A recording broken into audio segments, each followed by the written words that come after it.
గర్భాశయ ముఖద్వార క్యాన్సరు అత్యంత నివారించదగిన క్యాన్సర్లో ఒకటి. మన దేశంలో మనం మసూచి, పోలియోని ఎలా నిర్మూలించామో అలాగే ఈ గర్భసంచి ముఖద్వార క్యాన్సర్ని కూడా పూర్తిగా నిర్మూలించగలం. అయినప్పటికీ భారతదేశంలో ఇప్పటికి కూడా ఎక్కువ కేసులు వస్తున్నాయి. ప్రముఖులు ఈ విషయంపై మాట్లాడితే ప్రజల్లో అవగాహన పెరుగుతుంది. ఉదాహరణకి నటి జాన్వీ కపూర్ ఆమె హెచ్పివి వైరస్ మరియు నివారణ గురించి తన ప్లాట్ఫామ్లో చర్చించి యువతలో వ్యాక్సినేషన్ మరియు సమాచారం గురించి ప్రోత్సాహం ఇస్తున్నారు. భారతదేశంలో ప్రతి సంవత్సరం 1,00,000కు పైగా కొత్త గర్భాశయ క్యాన్సర్లు వస్తున్నాయి.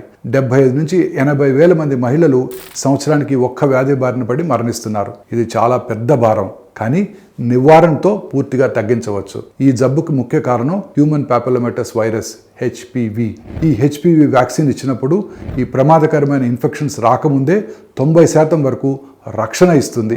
మన ఆడపిల్లలందరూ కూడా ఈ హెచ్పివి వ్యాక్సిన్ కనుక తీసుకున్నట్టయితే వారికి ఈ క్యాన్సర్ రాకుండా పూర్తిగా నివారించడానికి అవకాశం ఉంటుంది.